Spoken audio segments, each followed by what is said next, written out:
Hello and welcome to another episode of Panel on Panels, the podcast about all things comics and comics related. I'm your host, John Campbell. Next to me, Mike Ergoni. That is me. Hello. And across from him, Donovan Eilert. Hi, everybody. How are you?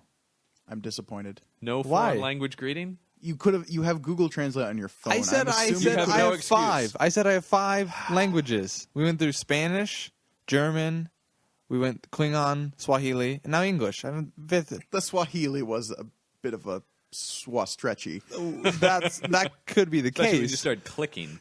Well, see, and that's the thing is, the more we get into this, the more I'm going to have to click my way out of things, and I'm not sure I want to do that. I apologize for anybody offended with that joke last time. Our Swahili audience was immediately turned Yeah, off. probably. Yeah, we got a lot of comments I about that. So apologize. this is your formal apology to Yes, exactly. There'll be a written Swahili people. form on my blog that doesn't exist yet. It will. It's being created specifically to answer For this this, controversy. yeah, and then it's going to be taken down right away because nobody's going to read it. So. That's exactly. Because it's written in English. Yeah, exactly. Nobody's going to translate it to Swahili. The most offensive thing of all. You could have at least written it in their native language. Yeah, I Now they know. can't I'm understand. sorry. It's a Mount Rushmore situation. I will all over. always be a letdown.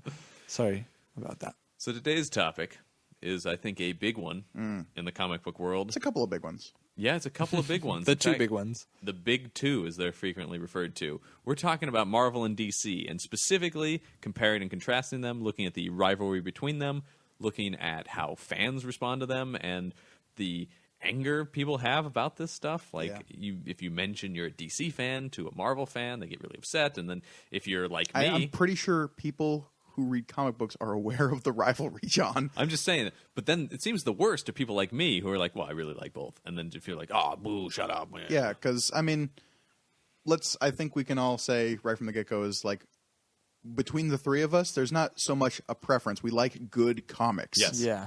But that being said, Marvel rules, DC sucks. Go screw. Well, this is what I was going to say. I think we're the three guys. We're a good choice of 3 people to talk about this because Donovan, you lean more DC. Solely almost. Gorgoni, you're more Have you Marvel. seen my comic book collection? Yes, I have. Do you know what DC is in there? What DC is in there? Batman. Because That's that's the only DC worth reading. You don't have any other characters? No, There's no not a one. Superman? Interesting. I mean, unless you count like Watchmen and some of the Vertigo stuff. No. I No. mean, no, I'm not. DC specific. It's only Batman? Is the only one I read. Interesting. And then I'm more probably equally between the two. So recently, it's all more Image comics, quite frankly. That's true. Yeah. I mean, the Image. I mean, Image is almost becoming the third one. Blasphemer. Come on. Who would you I'm put just as saying. the third? Who do you think is number 3? Dark Horse. No. No? I think that's what you read most. Yeah, I mean, for years it was because Star Wars, R.I.P. But now it's Marvel, so hooray, back from the dead. Yeah. No, I think Image is definitely number 3. Yeah. That's not what this is about. I want to do an episode about Image at some point. But, Sure. But anyway, we're talking about Marvel and DC. Sure. So, just to kick things So, up. Donovan, Yes. Marvel sucks. Yes, I agree. Support that. Okay, great. I'm in one Prove camp. to me why. I'm in one because camp. I am in complete disagreement. with that I statement. can't believe this. We're going to start with this? We're not going to start with like the, No, I'm attacking you the highs personally. and lows? Nope. Me personally. I just feel like, I don't know. Marvel is superior. When Why is was that Marvel untrue? founded? When was... It's not about. It's not I mean- about dates. No, it's about ripping people off that are like great stories already being written, and then Excelsior, I have all these comic book ideas. Stan the Man Lee. Yeah, you can put that little nickname in there, but it doesn't change anything. Also, I really hope that his middle name is The Man. It is, yeah. Did he get it changed? legally. Or his parents? His parents Yeah. just knew. Stanley T.M. Lee. Yeah. Yeah. I like that. From the moment he was born with those glasses and that mustache, they just knew. They saw a twinkle in his eye. He was just birthed into the world going, Excelsior, true believers. He was Wah, wah. the prophecy fulfilled, for years. It was in True the, believers. Little Stan needs a nipple. his parents were the original true believers. Yes. All right. Well, so obviously, as we can see, just from what's happening right here, there's a lot of passion around this topic. It's less about passion, John. It's more about truth. Yeah, being right. So I think a good place to start with this is everyone talks about one is better than the other. let's ignore that for a second and look at what are the differences. What makes them different? And let's avoid name calling or just flat saying that one is better than the other one is the difference. Well, okay. That's a big difference, Yeah, though. you've destroyed my first point. let's say you're both right about that. Oh, that can't be true. That's not right. Let's just move along for a second here. We're Let's put entering a hypothetical space. I'm this is afraid, a but hypothetical okay, space lead us forward, John. where, from a quality standpoint, you put them equally. Imagine them. It's a magical world. It's poor podcasting. You can't see the grimaces on. Yeah, on my exactly. face. Anyway, so objectively, Sure. what are the differences between these two companies and the titles they produce?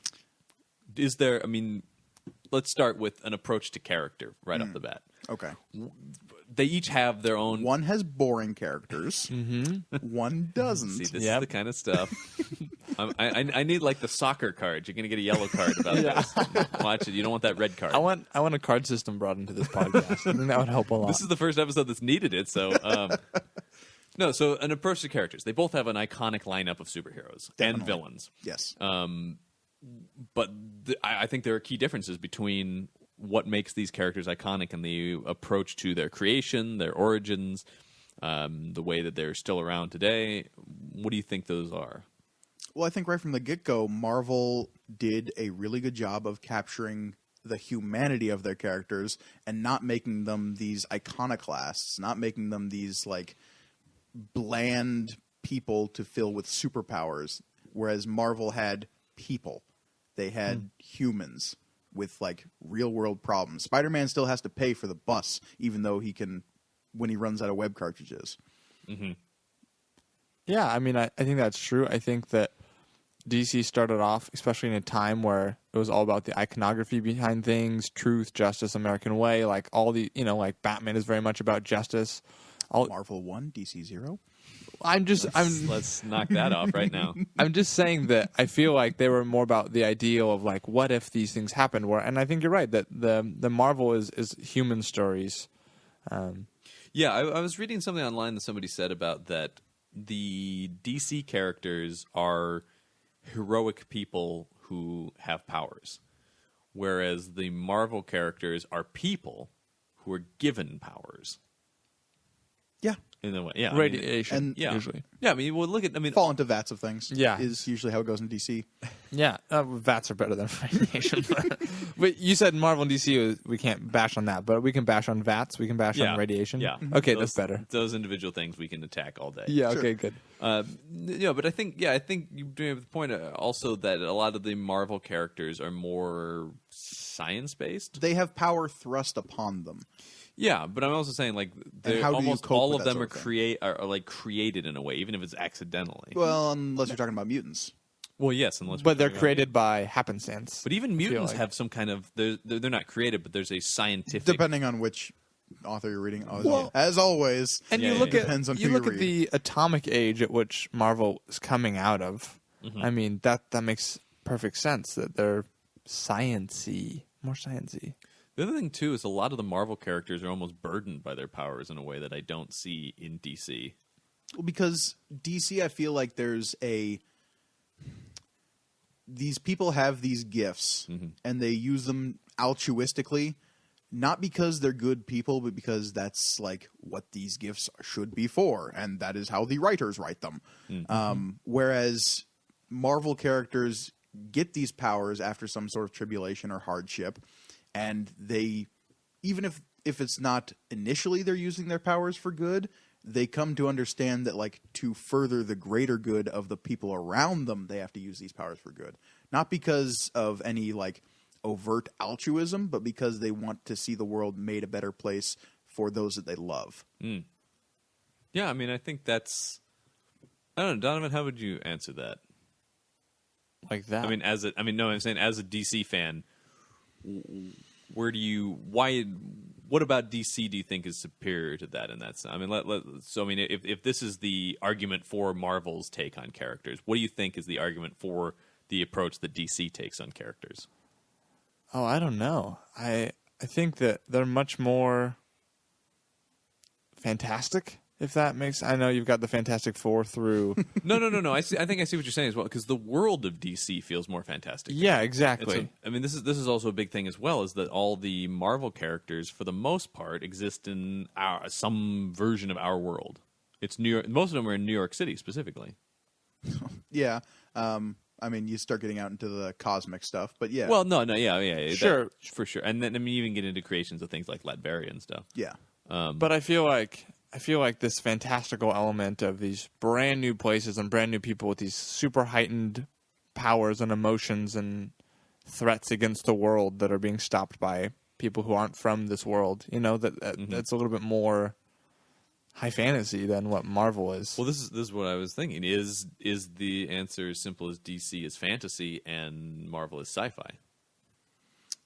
But then you get into a real blurry line of, like... When you get into characters like Thor or Doctor Strange and stuff? Well, not only that, that's just more of a, like, magic equals fantasy kind of an idea. Right. But I'm talking not necessarily about that, but about the fact that even while you have these more fantastical events transpiring in the DC universe, they still try to ground it in some level of, like, science per se, even if it's pseudoscience. Which even Stan has talked a lot about that. Yeah. Gamma radiation. That sounds fine. Sure, gamma rays. I don't know. That sounds cool. It works.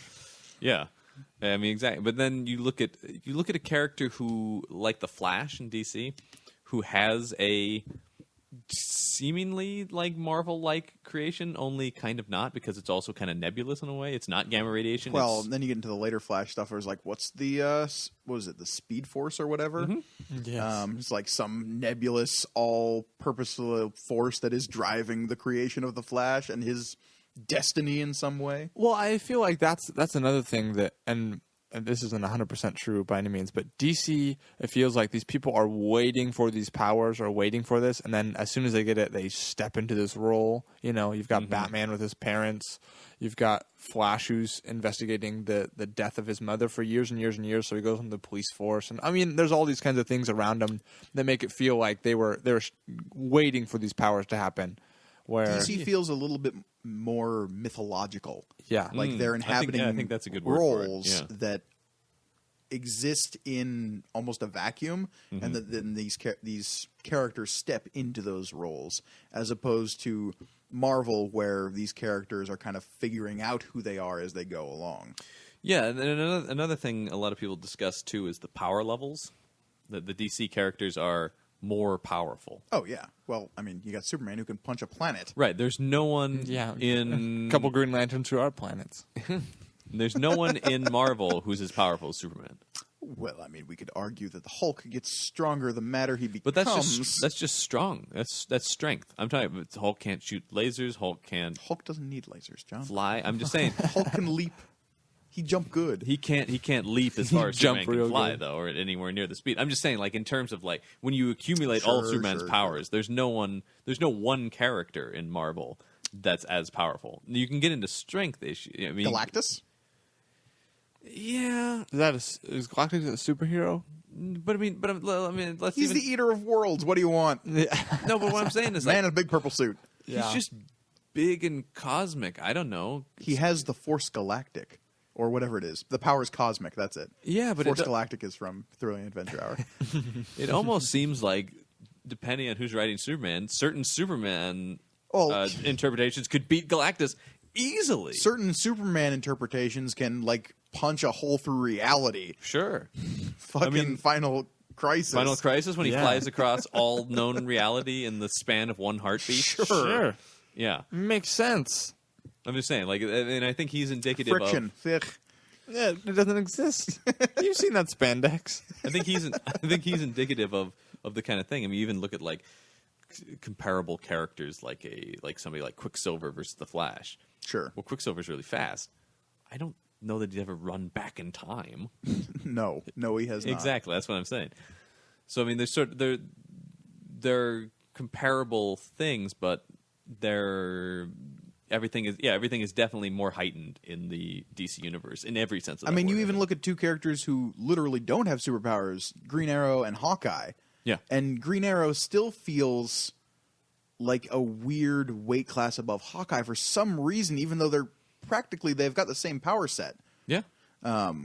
It feels like DC is just like what's one up anything anybody could ever think of.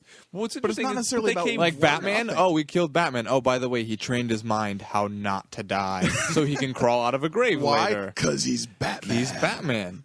You know, like there's stuff like that. I do feel like there is a lot more.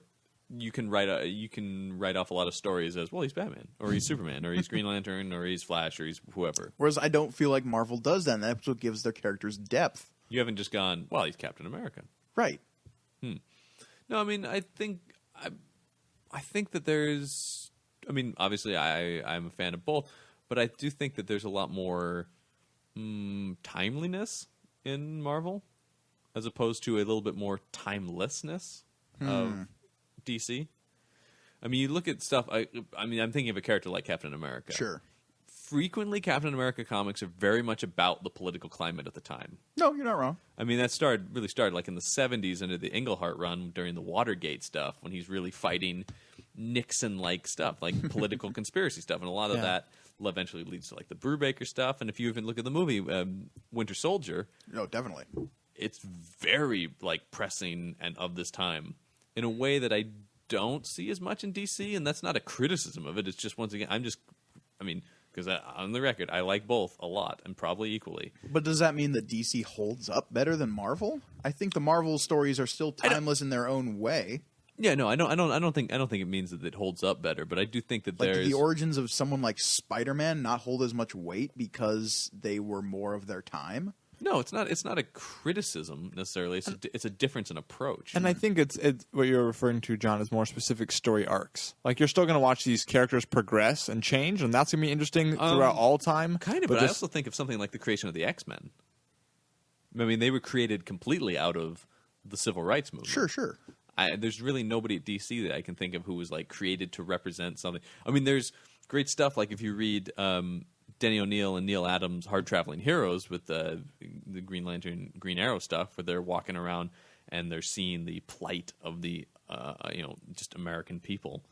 That certainly deals very heavily in stuff. There are certain Batman stories that feel very timely.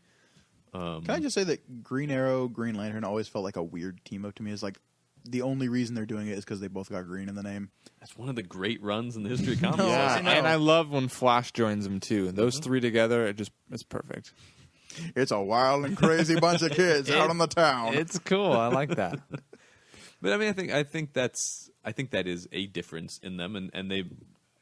I mean, maybe on a broader scope, because I mean, you can start focusing on individual things, but I do think that there's a more real world approach in Marvel, Yeah, definitely. as much as you can be a real world. Sure. in a comic. Well- I mean, there's always going to be the suspension of disbelief. Sure. And there's people, obviously, in the DC world that try to make it like that. Like Yeah, that's what I'm saying. Batman. Or, Yeah, I mean, and just I feel like Mr. Batman's Terrific. their best character. yeah, but just look at Mr. Terrific. I'm just saying, just look at he's a Batman. philanthropist. Let's I mean, if you just look at a character like Batman and look at the wide range of the different ways people write, sometimes he's very realistic, very street level, incredibly like pressing and feels like our world. And other times he's in incredibly fantastical worlds and environments and with villains who have insane powers. Sure, but what the difference with Batman, though, I always feel like, and this is why he's my favorite DC character, is he always brings that like mortality with him.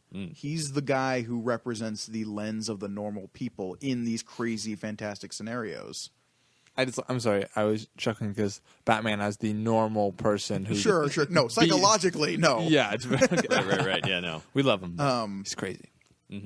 But like, yeah, when he kicks Darkseid in the nuts or whatever he's doing, Choose him with a time bullet. I don't sure, know, whatever. because reasons. Yeah. He's doing it not as one of these gods that are out there fighting these cosmic things. He's representing the mortal man, Right. I mean, I think which is why he's always the most interesting thing in any kind of Justice League comic you're reading. Yeah, I know. I think we've all been on the record about how much we like Batman and his place in the DC universe and his appearances in Justice League. Yeah, Kirkoni, do you then like Iron Man particularly well in the Marvel universe as somebody who is he's a jackass with a suit, but more plausible, more mortal than a lot of them. I mean, he's probably to me, not personality-wise, but the equivalent of Batman in that sense, in that he's the mortal man driven by technology. And Sure, stuff. I And think in a way when he's involved. I mean, if anything, I mean, yeah, he's, especially in the last few decades, I feel like Iron Man has gotten more and more fantastical. Like you start getting in with the nanite stuff and Extremis like and stuff like yeah. Especially when Bendis was writing him in like the new Avengers stuff, he could basically shape his suit with his brain at that point. Yeah. And I like mean, post Extremis, that's just canon now. Sure. I mean, that's the continuity. Is he always? I Has feel that like ability. MCU Iron Man is more akin to like a pompuser version of Batman than the comic book version has been in quite some time. Yeah, I think that's fair. I think that's true. So we've talked a little bit about heroes. Now, something we touched on last week, but let's look at it in comparison to these two, is villains. Because I think this is where DC outdoes Marvel in many ways. Why is that, John? What do you? Well, I'm just saying, if you just start, as I was thinking about this episode earlier today, I just start counting up the iconic villains in each field. Well, John, and it feels like I'm going to ask you, how many times has DC used Dracula? True. Not enough. That's true. the answer to that question. true. But I mean, I'm just thinking, like, look at the lineup of the great. If you start listing the great supervillains, and what I should have done is gone back and listened to that episode and figure out which ones. How many of them were DC and how many of them were Marvel? Yeah. Just looking at Batman's rogues gallery alone, you're looking at some of the most iconic villains in comics. Sure, and that's Batman, because those are all, like, most of his villains are people who have been broken. Yeah. Not monsters, but people who have been broken. But I mean, then we can extend it into Superman stuff with Lex Luthor or Brainiac. But almost exclusively, all of Superman's villains are monsters. They never possessed humanity. Lex Luthor? I said almost. Lex Lex Luthor Luthor is the exception. But you got Brainiac, you go Darkseid, you go like... Metallo was a man. Yeah, you got kind of a Terminator complex going on there. Sure. I mean, what about a General Zod? I mean, he's not a man, but he's not a monster either. You could... I mean, he's already committed like genocidal war crimes before we ever meet him. So, I mean...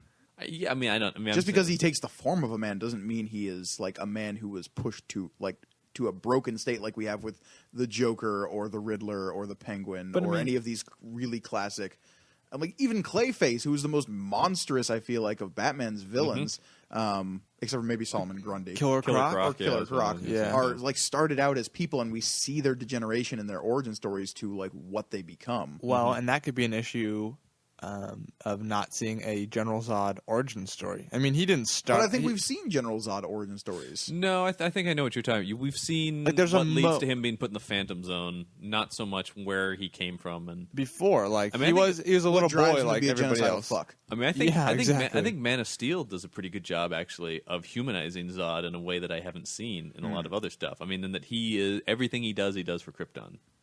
Sure. And even if that means dethroning the people in charge of Krypton because they're endangering the planet, he'll kill them. And then when he comes to Earth to destroy Earth, well, he's doing it so that Krypton can come back. And to him, there's no even debate in his mind about that. Yeah, no. I mean, Man of Steel did a pretty good job of reflecting that. But somebody who I think is a very human villain in DC, and he's not human at all, is Sinestro. He was a man, a good man. Sure. When I say human, I don't necessarily mean human yeah. specifically, but like No. they But I'm saying, like, a sapient. But it's a good point too, because I mean, we're talking if they are some sort of different species, you know, their brains work differently than our brains work. So that Right. I mean, that makes sense to clarify that. I bet. I'm just saying, though, if you look at the character, I mean, you take the Batman's Rogues Gallery. No, I think Sinestro is you look at, an example of a great villain. Sinestro is an amazing villain. Actually, the Green Lantern has a number of great villains as well. We talked about Larfleeze as well on here. They happened recently, though. Yeah. I mean, that's happened recently, too. But, I mean, so I can't... They're still creating cool new villains. I mean, Sure. if anything, that should speak to the power these companies still have. Sure. But anyway, so I'm just saying, like, I think they both have great villains, but it sort of seems to me like a lot of the incredibly iconic bad guys in comics come from DC. Not that they don't exist at Marvel, because I mean we can start going through the great Marvel. Sure. I would supervillains argue like that Doc Doom all and of the really iconic supervillains that DC has are all Batman villains. A lot of them are, but he Like just in has terms them of as being one just like Lex Luthor excluded, maybe. people recognizing them as a character from something. yeah. I would say the vast majority are But- Batman. And Can I we would say also- the vast majority of the Marvel ones are Are Spider-Man. Spider-Man villains, yeah. But can we attribute that to media presence through those things? I Yeah. mean, how many more Batman shows and movies and Very true. and how many everything more have been- Spider-Man things have we Right, seen? right, Exactly. right, right. I mean, So, these are the sort of the characters who are most No, representative you're not of wrong. these Yeah. of these companies. I mean, it is a good point. I though. think if anything, what we're seeing with a lot of the stuff is how similar they are to that extent. Well, I mean, a lot of the come on. yeah. Because I mean, as we're saying this, you look at most of the iconic villains of DC or Batman. Most of the iconic villains are Spider-Man and Marvel. And they're very similar. A lot of their origin Yeah, stories. we talked about that on we talked about that in the last episode with the idea that they're sort of tragic villains, like you were talking about these human men pushed to yes. some kind of A breaking breaking point. point, Yeah. I think it's an interesting thing. I mean, they both have their pros and cons. They both have their iconic characters. Actually, Khan would be IDW. They have Star Trek at the Yes, moment. they do. Yeah. Yeah, we can't talk about that, John. Who trumps all of them? Keep to the Oh, script, okay. please. So something you were talking about, I can't remember which one of you was talking about at the beginning, Oh, but thanks, John. no, but the idea that just looking at their histories, DC has the longer history, a little bit longer. Yeah. But in terms of we've talked about the legacies of their characters. What about the legacies of these companies? You know, I mean, how are these things perceived? Look at the state of their projections into Hollywood, and I think you get a really clear answer on that. DC has done an okay job of like keeping their characters afloat based solely on like this popularized image of them that existed long before now in terms of the like cultural awareness of Batman and Superman are all that are pushing their properties, as opposed to Marvel, which is really willing to show the public just how cool some of their like stuff is. Like Guardians of the Galaxy. Who the hell knew about Guardians of the Galaxy? I mean, I did, but No, I mean, that's no. before that movie dropped, and now they're like I saw kids dressed up as Rocket Raccoon for Halloween. Yeah, that's true. I mean, I think one of my theories about why Marvel fans, I mean, a lot of the reasons why Marvel has been more popular, I mean, I think Marvel stuff generally is more popular than DC stuff in general. Whether that's right or wrong is up for debate. Count two. Is that they did come later. Therefore, they were the innovators. Mm-hmm. DC created this. I mean, they're responsible for the formation of, characters like Superman and creating this. And then Marvel comes along, and they're the cool young guys who are like, oh, they did it that way? We're going to do it this way. You know what I mean? That it's, and even though they're both very old companies now, Marvel's still the younger one and the hipper, cooler one, the one who's, you know what I mean? I think that there's definitely. How there's a often feeling of that. have I told you that like I have no faith in this new Batman Superman movie? Many times you told me because DC cannot get their heads out of their asses when it comes to like treating their characters with any sort of reverence that like Marvel does. I mean, they don't treat them with reverence. Is that what you think it is? Respecting the characters and their origins and like how they got so popular. I don't know if I completely agree with that, because although there's a lot of people who disagree with what The DC's exception done, always with DC is going to be Batman. No, I'm not. I was just going to say that with DC, I think what happens is you get a large kickback from fans who are like, oh, they changed the origin story. And then you look at those movies compared to Marvel movies as a whole, and they're just not as good on every level. And you look at like the money that's going into Marvel. I think when you look at people dressed up like Rocket Raccoon for Halloween, I think that shows more financially where a company's at, not the stories they're producing. I mean, the longevity of their pocketbooks. Do people have pocketbooks? Sure. Yeah, why not? Okay. Donovan, recently there was a movie in the last few years of one of your favorite characters, and that was Green Lantern. Okay, let's not ever talk about this movie. Mark Strong, great. Fantastic is Sinestro. Yeah. Blake Lively, great. Mm-hmm. Ryan Reynolds. I don't think he's the sole problem with this No, movie. But he should have been Deadpool before this. He's but not. He wasn't right for the part. Soon, people. Soon. Deadpool. Ryan Reynolds. There's a lot of problems with that movie. Yeah, no, there absolutely are. And I think one of the biggest problems with that movie is the Marvel movies. They were trying to make Iron Man. They And tried to turn Green Lantern into Iron Man. Who was tapped to write the Wonder Woman movie? Well, Joss Whedon was. Yeah. Yeah. And what did DC do with his script that he wrote?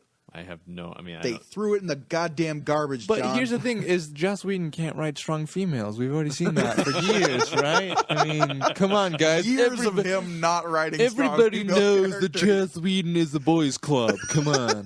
yeah, it's true. I'm sure Sarah Michelle Gellar would agree. So mad. Okay, I mean, and so then what does he your do? Point being, He goes and Marvel gives him yeah, essentially free reign to a limited extent. Sure. But he gets to tell the Avengers story that he wants to tell. Mm-hmm. And it's fucking gangbusters. It's great. yeah. DC cannot get their heads out of their asses where this stuff is concerned. I feel To like be fair, though, we haven't. I mean, we've only seen a few attempts at stuff, really. I know because we keep floundering. There's nothing being produced. We Right, got our I mean- television shows. I mean, I think. no, and I which are enjoyable. really love those. I mean, Yeah. Constantine aside, I enjoyed it, but I don't know, it didn't hold me. No, we got you. We're not gonna.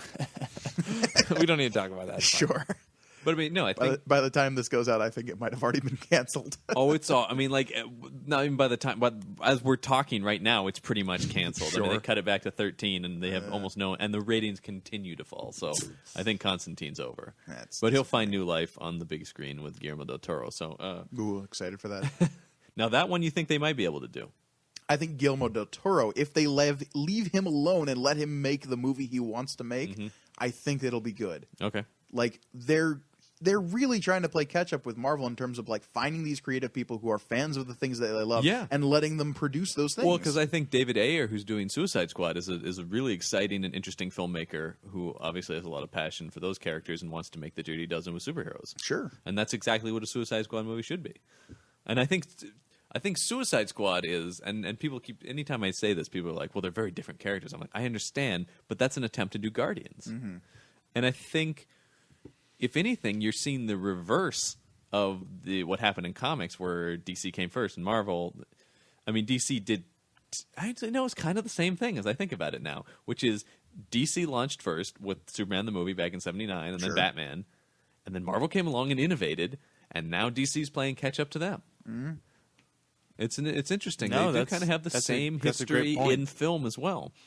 But the one thing, or not the one thing, but one of the things that DC absolutely outdoes Marvel on every level is animation. No, you're absolutely correct. Unquestionably. Yeah. It's almost like laughable. Marvel how 2, much- DC 1. It's pretty. Damn it. I mean, yeah. I mean, it's really interesting though to me that that's where I have to say, Marvel, why can't you get your head out of your asses on this one? Because No, it's true. what's wrong with them? Like what? There's Hulk Agents of Smash. You want to make me vomit yeah, so bad. Or was it Avengers Assemble? Ugh, they're terrible shows. But then you get these little gems like the X-Men and Spider-Man shows back Of in the 90s, yeah. But also At that more time you had- recently you have Earth's Mightiest Heroes, the Avengers. That show was great. Yeah, there are pockets of stuff, and the '90s shows certainly came on the heels of Batman. Sure. But no, you're completely right in terms of the DC animated universe stuff from Batman the Animated Series, Superman, the Justice League stuff, Batman Beyond. I mean, Yes. seriously. Yeah. Let's not talk about the Zeta Project, but anyway. No, but I mean, and then now with these straight to video, And all of their straight to video stuff has been really incredible, as opposed to Marvel stuff, which Hulk versus was okay, but I mean, some of them are okay, but I feel like now they're really not. They don't even look good. I mean, a lot of these the weird, the CG stuff, Yeah, it doesn't look good. They don't the Heroes United ones. look. Yeah, Heroes United. those have not. I gave the Hulk and Iron Man one a try. Yeah, me too. And then they've also been doing a lot of stuff with Japanese studios. That's been those weird anime ones. yeah, like the And don't get me wrong, I love me some good anime. the animation's not the problem. No. They're just weird. They're not Yeah. quite right. There was a Punisher Black Widow one that was. I saw the I was all on X-Men board one. for a Punisher Black Yeah, Widow. that sounds like an And awesome. there was an team X-Men up. one, an Iron Man one, and a Punisher Black Widow one, I believe. Yes. And I saw the X-Men one. Yeah. and that one was weird. Yeah. Though anime Wolverine was pretty sweet, and anime Cyclops was weird enough to get me on board. It's just all of it is very odd, and if anything, that to me is where they feel like they have no reverence for their characters. They don't care at all, and they just want it. But they feels, can- I really don't think Disney's helping at this point. no, and that's the because one of the benefits that DC had for the longest time, and one of the reasons I think that they were was Damn they you, Superhero Squad. was that they had Warner Brothers Animation backing Yeah. them. Yeah. But now Marvel has no excuse because they have Disney Animation with them. But no, I think this might actually be a failing in terms of like how Disney is producing their animated television shows. Like on a whole, I'm not impressed with Disney's lineup of With the like, exception cartoons. of Gravity With the Falls. exception of Gravity Falls. Falls. Oh my Which god, I that show's cannot say- amazing. Yeah. Cannot say enough nice things about that. Yeah, absolutely. I mean, my ringtone is the damn theme song. For Yeah. God's sake. Yeah, no, I think you're right. There hasn't been as much good stuff from Disney in the television and video market as there have been. I mean, although I think something that they have done that they did an absolutely amazing job with was the Marvel property of Big Hero 6. That's true. Yeah, I love that movie. I mean, that movie was fantastic and is better than the comic. I don't know if you guys have read the Big Hero 6 comic. It's not fantastic. It's Was that Claremont who wrote that? yeah. But it's pretty standard stuff. Sure. You know, it's just like there's no real humor or heart like there is in the movie. It's just kind of people using their powers and punching stuff, and the characters are sort of disposable. It's like an X-Men kind of thing, you know. And yeah, it's Claremont, so it's certainly not. I didn't not enjoy it, but in comparison with the movie, Sure. yeah. The But I movie think, had so much I soul. feel like that's the only thing that they've succeeded on, and that's not even technically them. I mean, it's their property, but Yeah. they're not. There's not a Marvel logo in front of it. So I do think that's an interesting thing to look at in there. Well, and I think on television as well. Not as well. Television feels more like an arms race right now. Like they're both really good in terms of live action TV. Yeah, DC has the number of quality stuff at this point, but the Netflix shows coming from Marvel.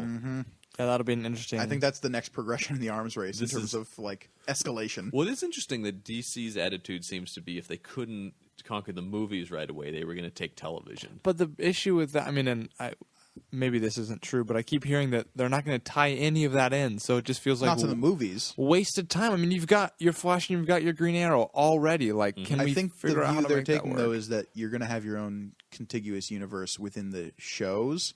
So when we eventually, I mean, I know you're just before we started coming down on the Supergirl TV Yeah. show, but is that going to be an open window to maybe get Superman showing up in like these DC shows? Well, you know about the Krypton show they're making. Wait, what? What? Yeah, We they're making don't, they obviously. are making they're making a Krypton show that is directly tied into Man of Steel from everything I gather. Huh? The Krypton that's represented at the beginning of Man of Steel, there's going to be a show about. So is Russell Crowe the star of the show? No, it's about Jor-El's father. What? Yeah. So it's about Why? Superman's grandfather. Okay. I think so they don't have to get Russell Crowe. What is this show? I don't know much about it other than that. It's going to be about Is it- Krypton. Who's producing this? I mean, we mean Like what channel? I don't know if they have a channel yet. Huh. It just feels very strange. I Yeah. mean, Shield, Agents of Shield was awesome out of the movies, but I feel like Well, DC's a little behind on that now. Well, what they that- said was there was such fan response to those scenes on Krypton that this is sort of the way they're dealing with that. Okay. So 10 minutes of the movie sparked a whole nother series. That isn't going to look nearly as good because it's a TV budget. Yeah, and it's not Zack Snyder. Is that Zack Snyder, that movie? Yeah. Man of Yeah. Steel? Okay, that's Yeah. what I thought. I think so.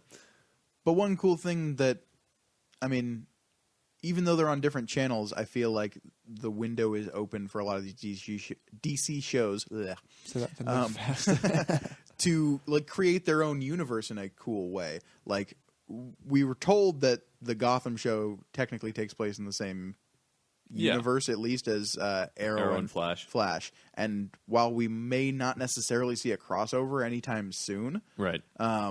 Because, I mean, I think Gotham takes place before I was them. going to say it's set in the past. Isn't but if that's the case, then we can be led to believe that Batman exists at the time of Yeah. Arrow and Flash. Why not? I always believe that Batman exists in every Well, I mean, situation. Would you be okay with having a ever. big screen Batman and a little screen Batman at the same time? I mean, if that's the world they're going to build for us, I just don't feel know, man. like I mean, like I said, I would love them to be connected like the Marvel stuff, but if they're not going to be, then sure, there should be a Batman in that world. but what was that conversation of like, no, we don't want to connect these two? I mean, is it just so if the show fails, they're not tied to the movies, or like what was that I have big no that idea. fear? Because I feel like that was the I don't know. perfect. Because then you make a Batman Superman movie. You can get to Justice League faster, You which can is what get they want, so much faster. because you would have How knocked many two years have we characters heard out about on that? television. Yeah, it's just like Flash and Arrow show up at the end of the Justice League movie. It's like, don't worry, guys, we're here. Boom, and you've got them just set and ready to go. Then you only have to focus on a few people in Justice Right, League right, as right. opposed to the entire league. Yeah, no, that's true. Well, quite honestly, I think all we're really going to get out of this first movie is the Trinity, Batman, Superman, Which Wonder I Woman. think is awesome. Why don't they call it a Trinity? What was the weird?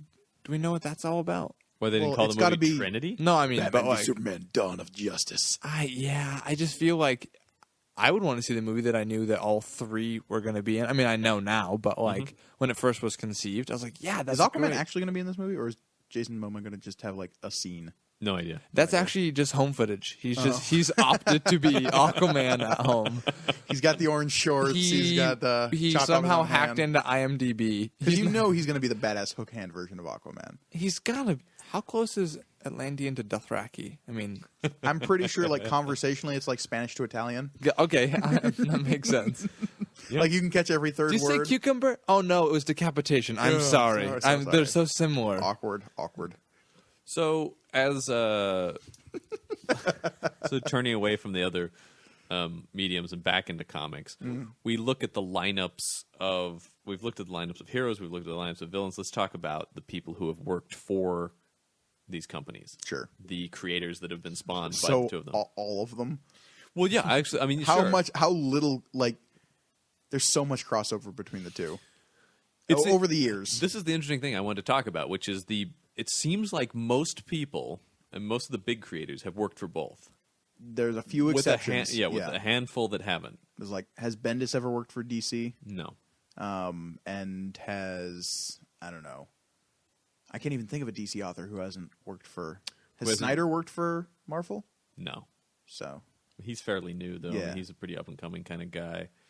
no, John. He is in the short time he's been there. He is already on top. I wouldn't call him up and coming anymore. Well, I'm saying he's. Where's he going? If you look He at got there. If you look at longevity, though, he's still pretty new. no, to no, the you're industry, you're really. absolutely correct. But goddamn, he Yeah, has yeah, made yeah. an impact. Yeah. I'm trying to think. I mean, there was. It's interesting in the 80s. We talked a little bit about this on another episode. There was a mass exodus from Marvel to DC. Has Alan Moore written Marvel? I don't remember that. Ooh. I feel like he's only been DC and His own stuff. outside of. I can't say for sure, but I don't. I mean, and think so. technically it was Well, I guess he did DC, but he also did Vertigo. I don't think. Lots of Vertigo things. Yeah, but that's No, I DC understand. Still. But he also did straight up DC. I mean, Killing yeah, Joke yeah. is not Vertigo. yeah, in the Superman comic he did. He's done a few things like that, but I think he's purely DC. But yeah, during the 80s there was a mass my exodus. guess- I'm my looking guess up is we're Alan about Moore to right now on to find out. Wikipedia, and I love the picture of him on there. He's like, we keep calling him a crazy wizard, and god damn it, this picture is not helping. I mean, it's on his Wikipedia page right now. If you are close to a computer, Look do it yourself a favor. because you're getting full Alan Moore as soon as you click on that. Yep. No, but so it's interesting that it seems to me the fans really care about this rivalry. They're, that it's one side or the other. But it seems like if you're in the industry, if you're a creator, it doesn't really matter. Here's the thing. It's really interesting, this rivalry. Mm-hmm.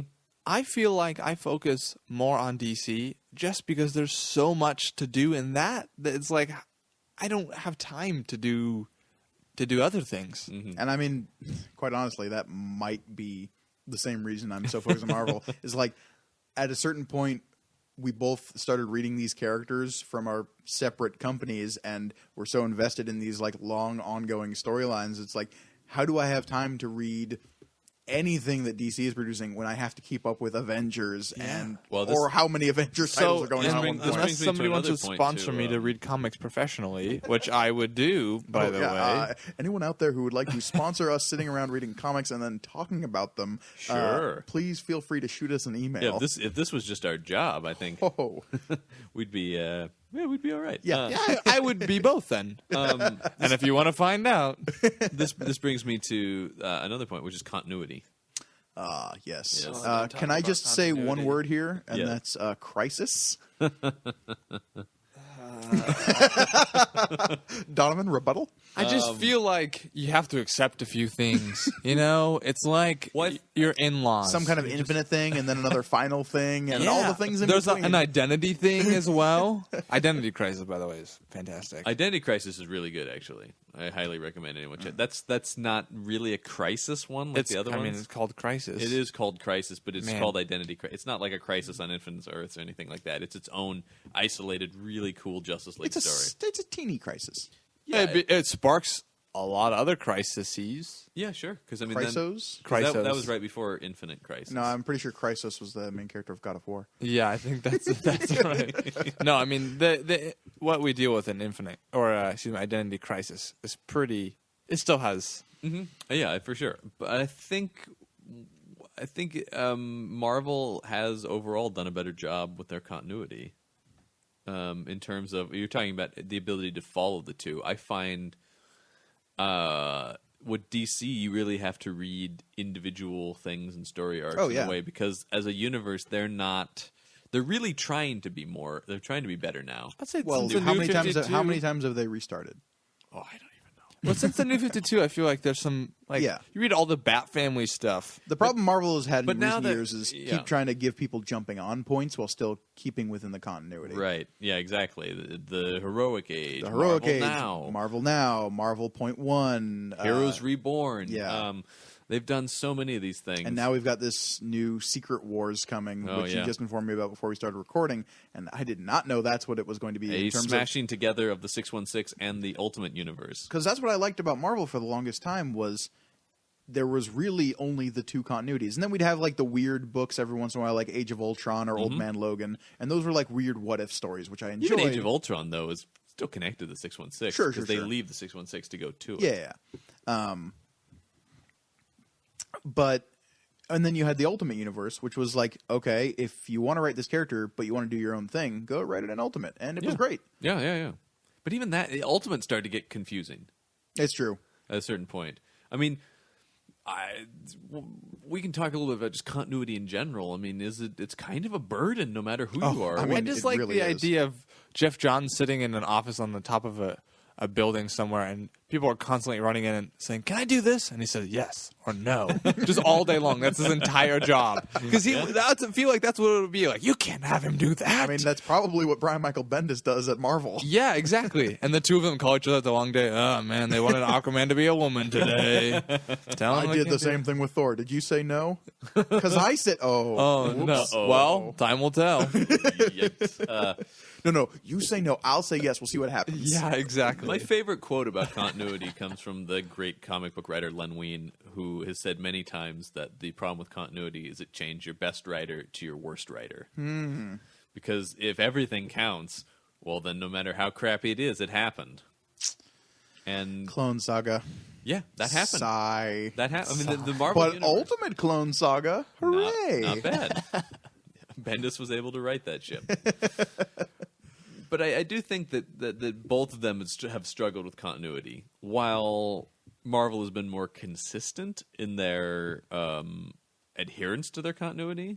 There are a lot of cons to that. Well, and that's what I true. feel like I see with DC stuff is you overhear people say, "Oh, and in this one," and then Batman does this. Oh, in this one, they wrote Superman to do this. So it already feels more like a smorgasbord of writers just kind of like throwing whatever ideas they have out of what if stories. It just feels more like that, and the arcs feel a little bit. They feel like more like one-offs. I feel like the entire time of like this was a snapshot of Batman's life. Here's a week where he did something crazy. I think you're right, and I think that's why it brings me to another point. I think DC has more of the iconic individual titles. Because Watchmen. No, It's a I mean, DC book. especially Dark when it Knight comes to DC, you can Returns. just hand somebody a book and it can be really self-contained. Whereas with Marvel books, I was like, well, here's this run and here's 10 trades because Right. it's all pretty good. Right. You need and to read this everything- first. And everything is. Yeah. I mean, with Marvel stuff, it really is like, hang on, have you read the last 15 years of the Avengers? You haven't? Oh, well, then I can't even begin to talk to you about this. Right. Yeah. Wait, you don't know who Luke Cage is? Okay, let's go back. Yeah. The year is 1974. Whatever. Yeah, I mean, there's sort of that thing where I think that the way they approach continuity leads to, and not that there's no innovation at Marvel by any means, but I think these like genre-defining books, a lot of them come out of DC. Because how would you do Dark Knight Returns, the equivalent of that in Marvel? It feels like long-term fans versus people who just want to read a comic book in a day. Right, and the only thing I can think of that comes close to that is the Colors trilogy over at Marvel. Yeah. Because, I mean, that is very isolated, individual stories. However, they are still set within continuity. And you take it from people who were already successful at DC, and they just kind of stepped over across the line for a moment. I feel like we get Well, this... then a moment, but I mean, But I Loeb feel like we get Well, these now, we yeah. get these moments of like we see these great stories coming out of Marvel every once in a while that aren't necessarily as singular as some of the DC stuff, but they represent such big moments in these characters' progression. You get stuff like your Planet Hulks or your Civil War, and you can hand those to people and just like you have a basic knowledge of these characters. Well, here's a great story with these characters that we're telling. And okay, maybe DC has more of that because they're a little bit more scattershot when it comes to their like characters' arcs, I guess. Because they're these like mythological figures. They're these personas. They're not necessarily tied to like a long history. You can just thrust them into a scenario and have it work out. Yeah. Kevin Smith's Batman has nothing to do with any kind of like continuity of the Batman runs. It assumes certain things have happened, yes, like Jason Todd's death and year like, one is very. I mean, they do a flashback to year one, right, exactly. But it's not necessarily like the recent episode of Justice League or recent issue of Justice League isn't going to account for whatever Kevin Smith is writing, right? As opposed to the Marvel books, which I feel like will, and whether that's a good thing or a bad thing. I mean, that's up for debate. I mean, forth, we're just talking about these differences and stuff like that. Sometimes it is a bad thing. I will say, and it feels like DC is like, all right, here's what the Justice League are doing, and anybody else who wants to write Justice League, just get our approval and we'll publish it.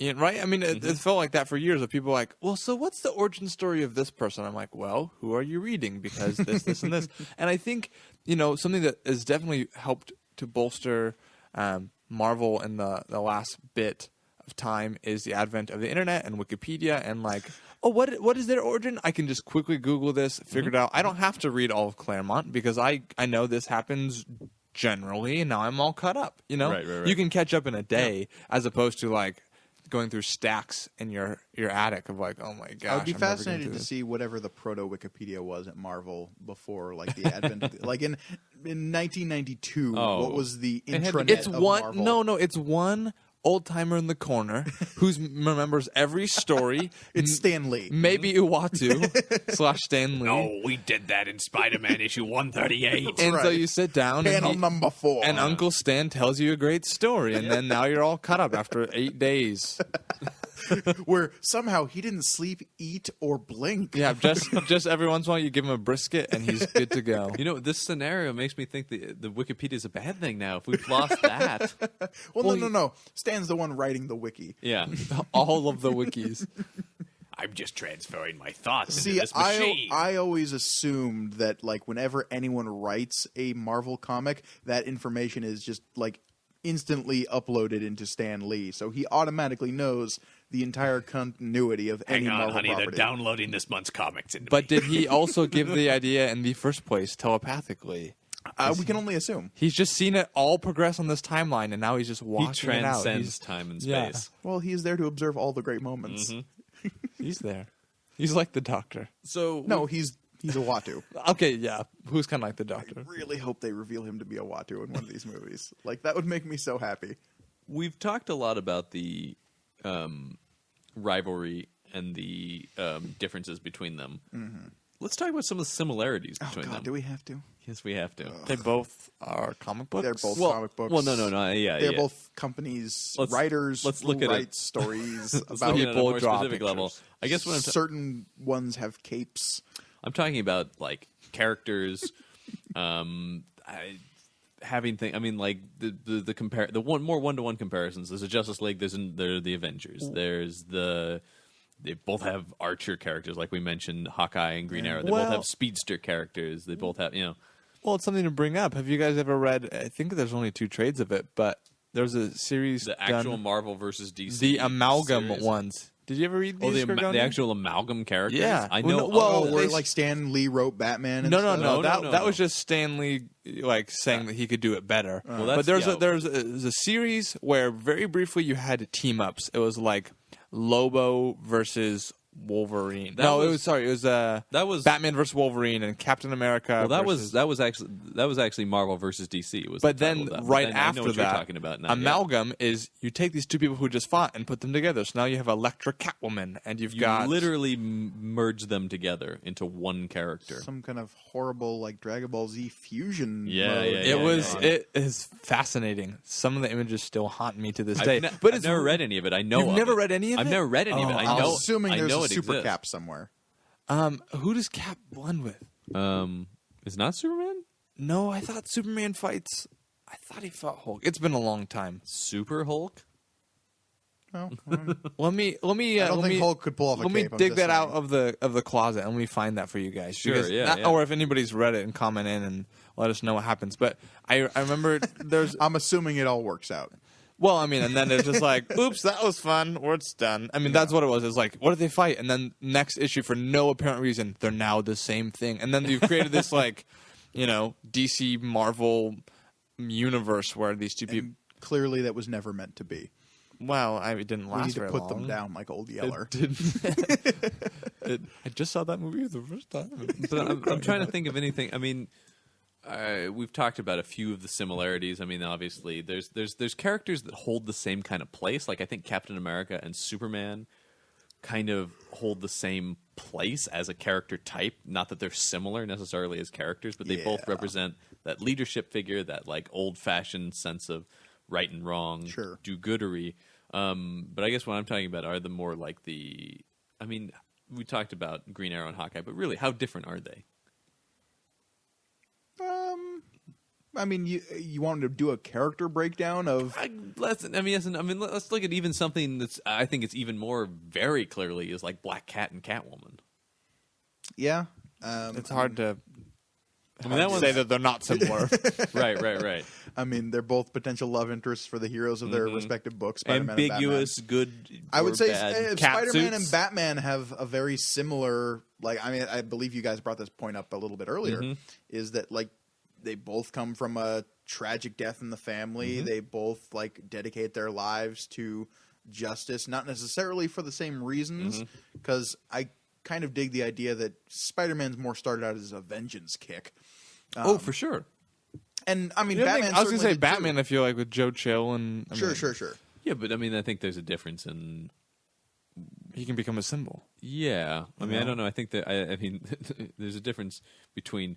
Batman also went away for a bunch of years and trained and became an expert. in Batman's everything. never Spider-Man just, walking like, up went to the for guy it. on the street and No, going, no. "Hey, how's it going? No, I'm no, your no. friendly neighborhood Batman." Spider-Man didn't train. Thank God he's not. Doing He got bit, and then he figured out how to deal with that. There's a slight difference of like, I'm going to. This is my 5, 10, and 15-year plan. I'm Bruce Wayne. I think ow! What the what?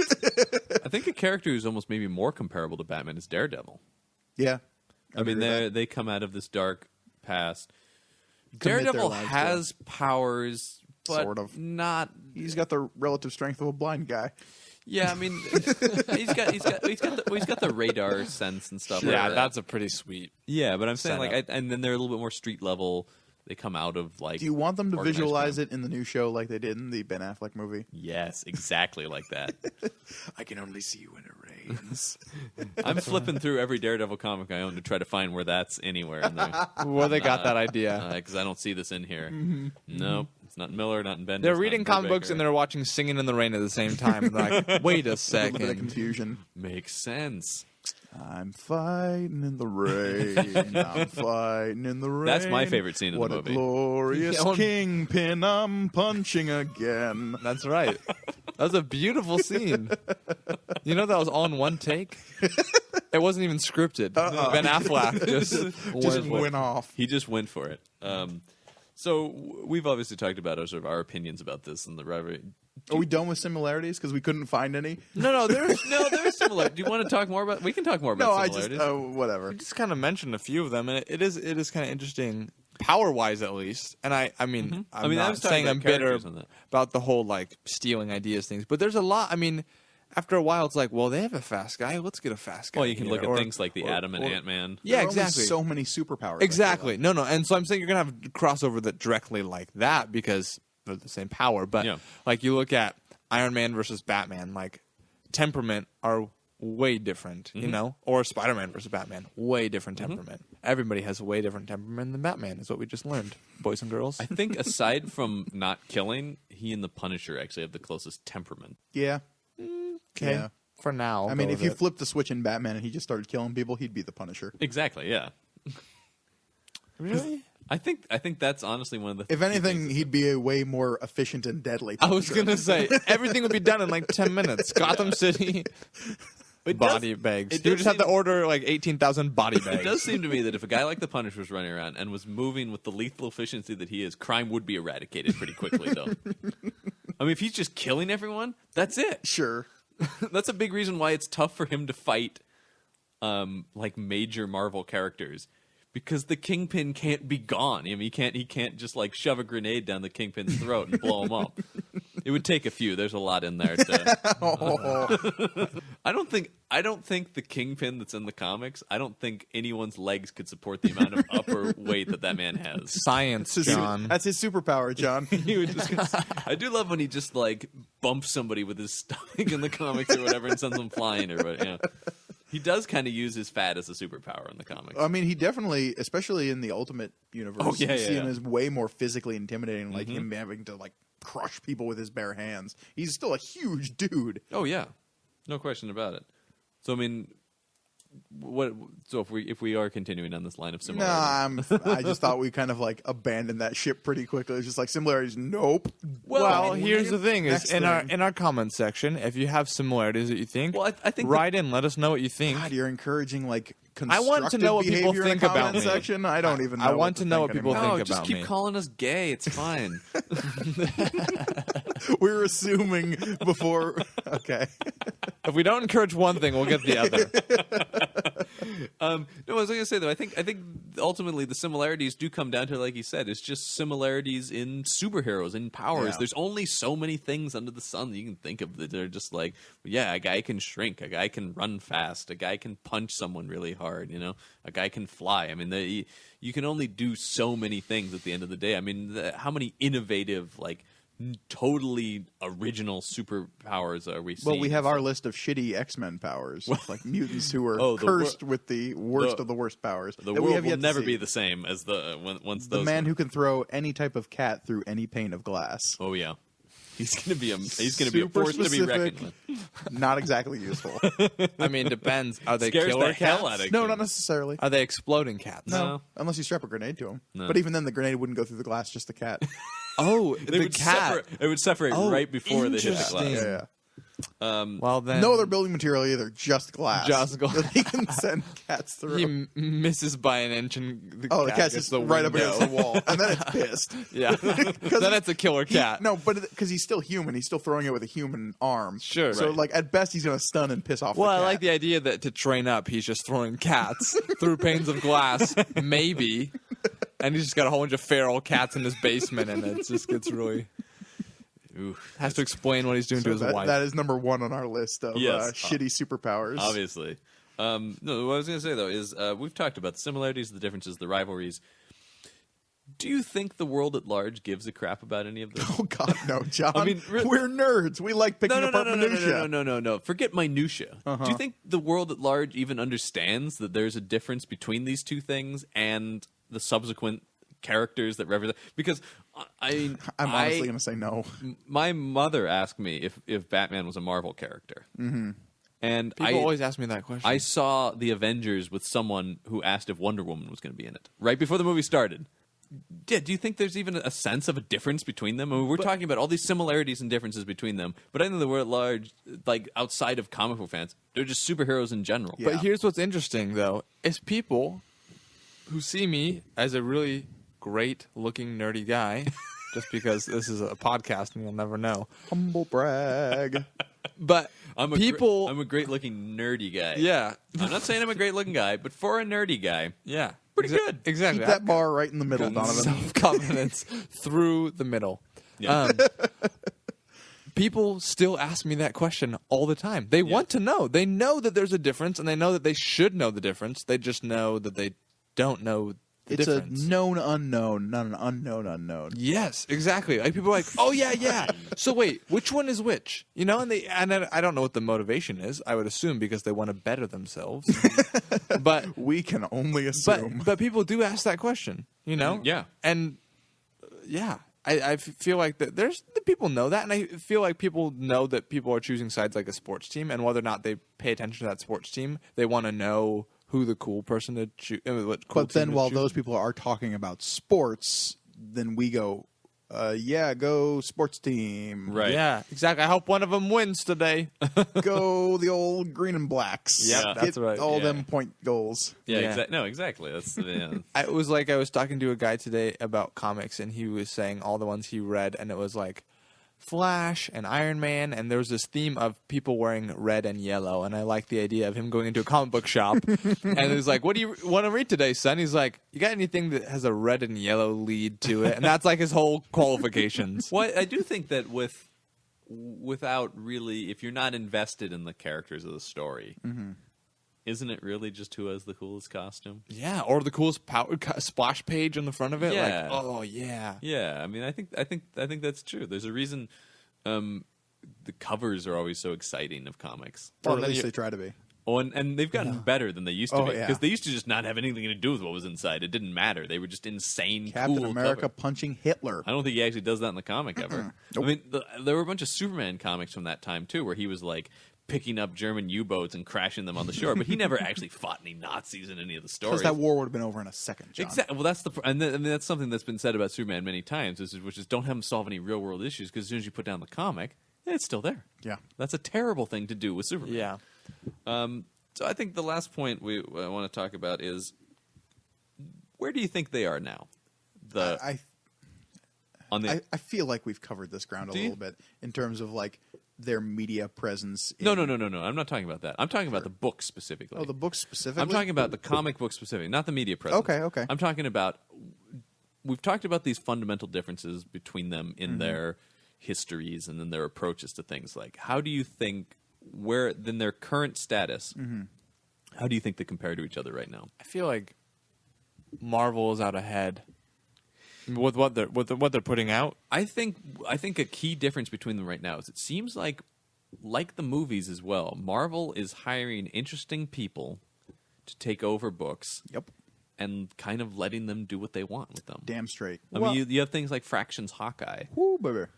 or I don't know if you've read Cullen Bunn's Magneto. I want to, though. It's great. Like it's like a crime noir story with Magneto. Or who's writing Captain Marvel? It's Kelly Sue DeConnick. Kelly Sue DeConnick. Or yeah. Miss Marvel from G. Willow Wilson. Yeah. I mean, there's all these things that are just. I mean, yeah, these they're not even characters who are necessarily the. I mean, like there's Wade's run on Hulk. Oh, Wade's run on Daredevil. Wade's I mean, run on like Daredevil. Yeah, I mean, they're really doing interesting, unique things. With these books, have their own very specific voices. I mean, and there's then still you have Bendis as the king on Avengers. well, and he's doing X-Men now. It's Hickman on Avengers. Hickman's on Avengers. Okay. But like you have that book kind of tying everything together though as well. Yeah, I mean, everything comes back to the Avengers. Right, obviously. right. And even that's doing like cool and interesting things though. Mm-hmm. What do we have on DC? We have Well, I think once again, Snyder doing Batman. Well, and Azzarello doing Wonder Woman is pretty Okay. amazing. And I think what I was going to say is I feel like Marvel's out front, but DC is taking the cue. Like we had the New 52 a couple years ago. A couple people successfully rebooted. Well, A couple people moving into good directions. I was going to say the New 52 is definitely a mixed bag. Yes, There's absolutely. no question about it, because for every Gail Simone bad girl, there's like Red Hood and the Outlaws. Yeah, what was it? Frankenstein, Agent of Shade. Yeah, who's now showing up in Batman? Like, Yeah, I why wasn't. do I I was- You know what the care. problem with that comic was? no Dracula. No Dracula. Yeah. Well, and it's Frankenstein's monster, not Frankenstein. Yeah, that is really absurd. That's my biggest upset about everything ever. I like that. That just leads Mary to Shelley would be pissed. It's so she's turning so much in her grave right now. No, but I think they're taking the cue, and I think that we're going to see them kind of streamline some things. And Are you aware of Convergence, the new thing they're working on? no, how are you aware of Everything all becomes these Batman. things? Because I read all the news. No, this is sites. great. I'm sorry. I'm I think we need to, Donovan and I need to start subscribing to comic book news sites. We're so also cutting this part out so that we seem more intelligent. No, they're crashing their universe too. I mean, this may be the end of the New 52 and a beginning of a new continuity, or the other rumor is that they're going back to the old continuity. I don't know. What? Why? I don't know, because the New 52 has been a mixed bag, and some people hate it, and But you know what's always going to be the same? Batman. it isn't. It is interesting. Batman. Because Batman has done a really good job of keeping its continuity straight. Even when we went to the New 52, I mean, they kept a lot of that Yeah. stuff. And Green Lantern Green did Lantern, as well. I was going to say, kept a lot of great stuff. Yeah. Aquaman kept it. They just gave you a new perspective on it. Yeah, I mean, it was interesting. The New 52 was not as hard to reboot as people think it was, I don't think. I'm not No. talking about difficulty to reboot. I'm No. just like, what's with the need to constantly like hit the refresh? They both feel that, though, to a certain No, I extent. know. I mean, I think both companies are, like you were talking about near the beginning, they're so obsessed with, they know they've got us. We're always going to read these But trying to books. get the new people. It's a bunch of nerds Stop saying, doing that. "Do they like me?" Yeah. That's what it is. Yeah. And the answer is, Sorry, all We're the always nerds. asking that question constantly, Donovan. You didn't have to give voice to it. I'm just saying, like, it's people like, "Let's do this." I think they're gonna like it, and then You're I talking mean, to two other guys who are on a podcast talking about comic books with you. Our constant background question in our brains is, please like us. it's true. I just feel like, I mean, obviously we're not involved in these financial conversations at Marvel or DC, which Yeah. Speak for probably are yourself. very stressful. Gorgoni gets live tweets. from those You're an meetings. accountant at Marvel, right? Oh, yeah. No, I'm the numbers guy.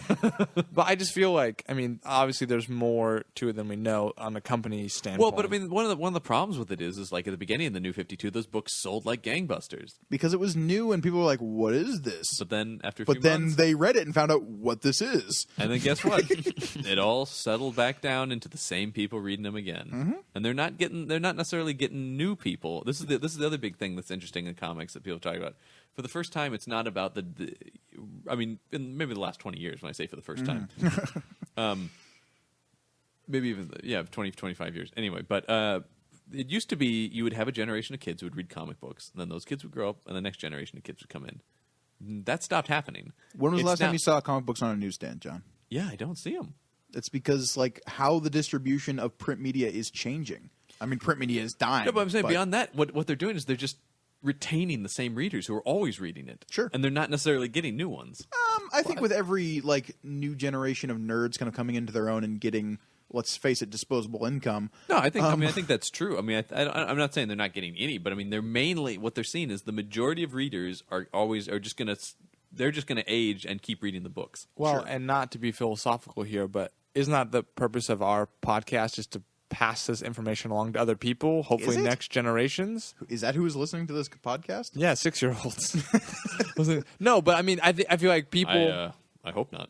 I feel like I believe I dropped the F-bomb at least 3 I was times. going to say there's some cursing on this show. Are you going to bleep me out, John? You know it. what I want. You're just one long bleep.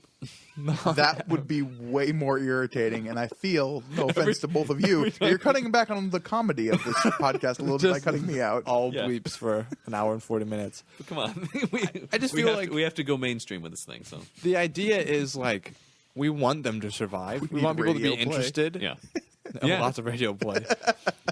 And I mean, I feel like too that Marvel probably has way more readers now that the success of their movies come through. I mean, I think Marvel is making more moolah right now than DC is. In Well- terms of just comic book base? Oh yeah, I think in terms of every base right now, actually. But Um, but like we've said, or I mean, we've talked about the character. DC does have the highest selling book consistently.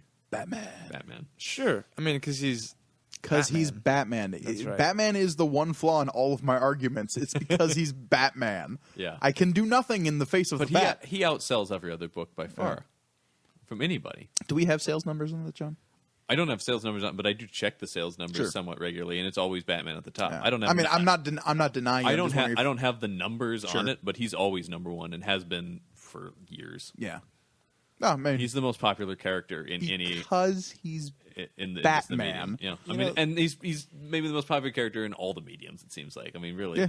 I mean, with his appearance in the Lego Movie, and now the Lego Batman movie that's coming out, and unnecessary, but I'm sure I'll see it. and then the Gotham show, and now he's back in the movie universe. There's at least after two cartoons running at any given point in time. Yeah. If we're worried about the next generation coming in, may I be bold and say that the reboot of Archie may save comic books? Can you imagine what that would happen? Whoa, you're blowing my mind. It right might now. be early, but I'm going to go ahead and declare it. It's the comic that saves comics now. Because I mean, you put those because where does Archie live? On newsstands, right? Yeah.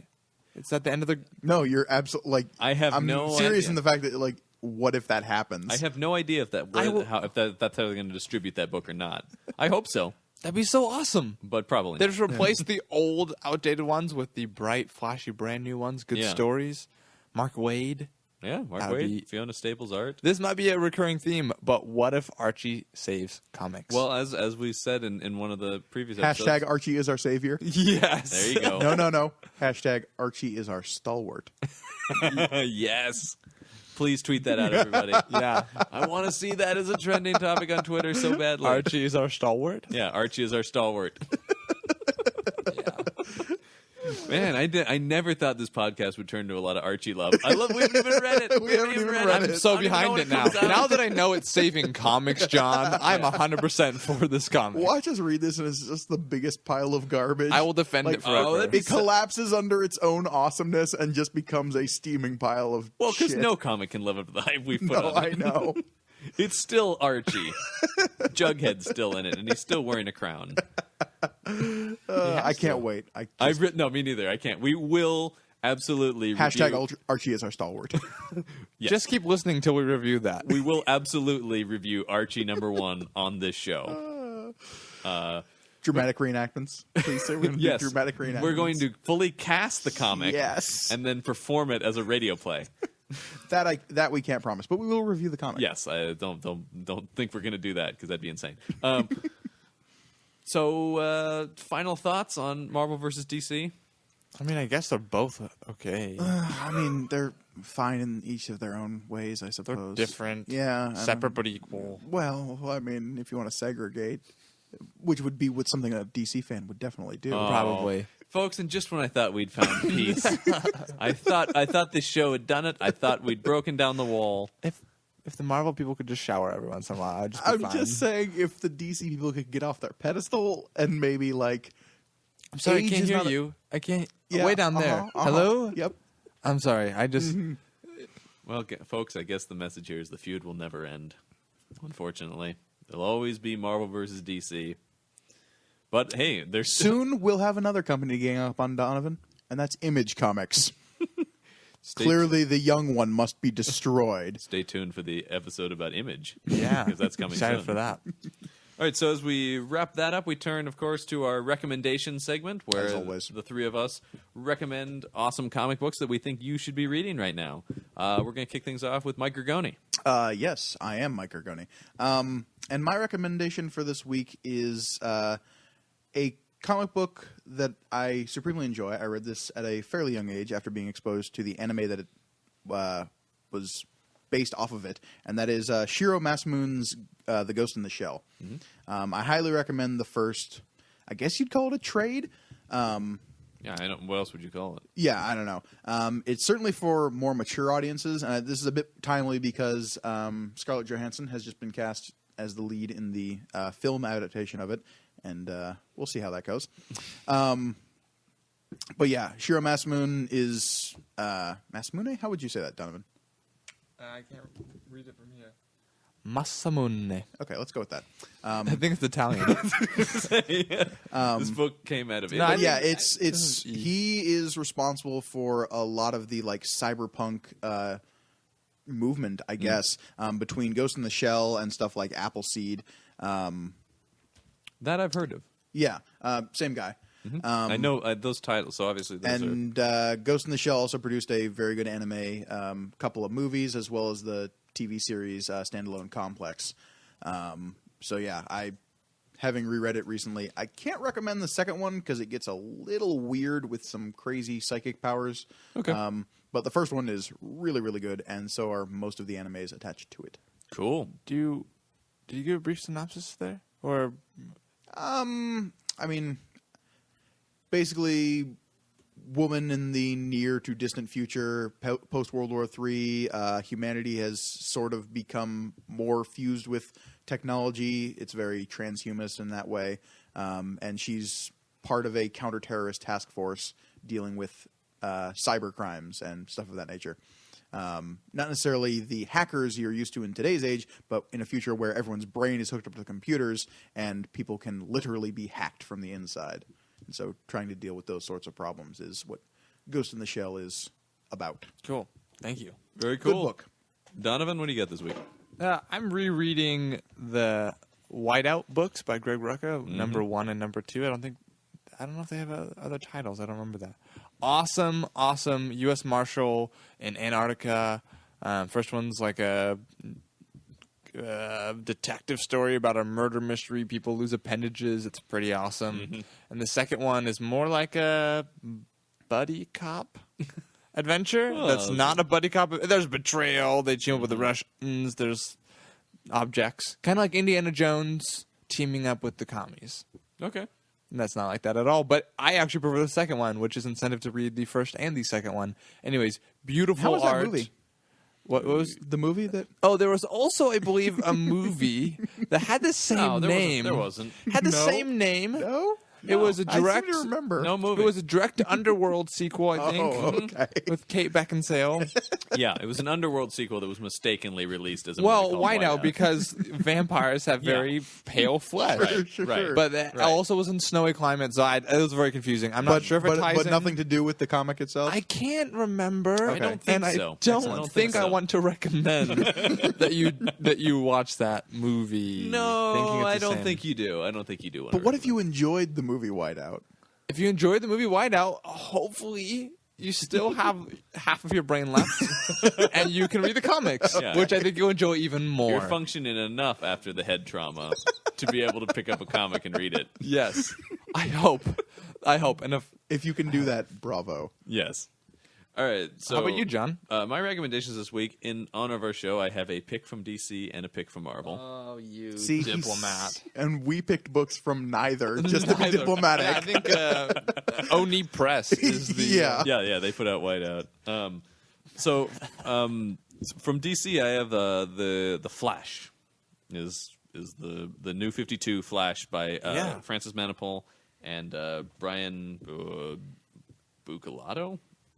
How Sounds Japanese. Is that the first issue of Flash? I mean, is So, it the first trade, or are you keeping up with it? No, it's there's 4 trades of their run, and also it's written by those two, and then also drawn by Manapul as well. But Manapul has left to go do write and draw Detective Comics. But their run on the Flash is excellent. If you're enjoying the show, I think this would be a good thing to. They pick up right where the Jeff Johns run leaves off. It's great. Post the Flashpoint stuff? Yeah, it's after Flashpoint. Really cool, awesome Flash stories. Great art from Manapul, who also writes, which is cool. I always like when you have writer artists. Yeah, I mean, once again, it's just a really solid Flash story. And like I said, yeah, if you're into the Flash. Except when he's vibrating so fast he's going through walls, and it's not a solid Flash story at all. No, and he does stuff like that in here. And he also goes back in time, and he goes to alternate dimensions where Gorilla Grodd is. Yeah, I was making a joke. But No, I yeah. got it. No, yeah. Okay. I got the joke. People are laughing. And then I shut it down. I shut it down. In No. fact, Did you just get to your Marvel comic already? My Marvel recommendation is Wolverine Max by Jason Starr with art Nice. by Roland Boschi and Felix Ruiz. It's if you like the other stuff in the Max line, this is Wolverine's introduction into it. Oh, yeah. So it's Wolverine doing all as the back of the first trade proclaims, Wolverine as you've always wanted to see him, with all. I mean, and it's true. He's gutting people. He's slashing people. The first few panels of the comic are him in the ocean fighting a shark. Nice. That's exactly what The I shark's want. biting his legs off, and he's slicing the shark that up with shark his claws. doesn't have a chance. Nope. It's What kind of shark is it? Nature's you know? oldest killing machine, my I ass. don't know. Yeah, but it's awesome. Yeah, it's the first trade is set in Tokyo. Then he moves to, I believe, Los Angeles, and then Las Vegas, and he's fighting Sabretooth. And it's just crazy, violent, awesome Wolverine storytelling. If you're into that character and you like your comics very bloody, Wolverine Max is You pretty know I awesome. do, John. You Comics know I Code do. are dead, everybody. Comics Code is long dead because this thing is filled with all the cursing, blood, and sex that you would want in a Wolverine comic. So I really don't want to see Wolverine's naked ass, but if I have to, you have to in this. Okay. You have to. You have to. You have no choice. I got to imagine it's got to be hairy. It is. Oh, yeah. Thank you for confirming that. but tight. Yes. Hairy, but Oh, yeah. tight. Oh, no, yeah. Okay. In case you were wondering. Yeah. No, if that's the selling point for you, then yeah. No, these are just guesses in a No, no, no. hypothetical. Yeah, no, like, yeah, of course. whenever I imagine Wolverine's I mean, butt. yeah, this is where of course. we- I mean, we you come jumped to it pretty quickly, but Yeah, well, I mean- you opened up that discussion very fast. But yeah, of course, hypothetically speaking. Every other Hypothetically day, I get a speaking. certain image conjured in my brain. You know, I mean, I don't know what to tell you. Don't deny it, man. Yeah. You know, you just gotta let it go. Let's just bask in Wolverine's butt for a moment. Let's just bask. I'm not basking. In case you're wondering. Donovan's just not I talking. refuse He's to not, bask. He's not basking. He's just not speaking. I think that's going to do it for our show this week. If we can end on Wolverine butts, I'll be happy. I believe so. People have stopped listening by now. Don't worry about it. I've been John Campbell. I have been Mike Gorgoni. And I'll always be Donovan Eilert. Keep reading comics, everyone, and hashtag Archie is our stalwart. Thanks for listening, and be sure to subscribe to us on iTunes. Also, you can follow us on Twitter, @PanelOnPanels, as well as on Facebook, @PanelOnPanels, or email us, panelonpanels@gmail.com.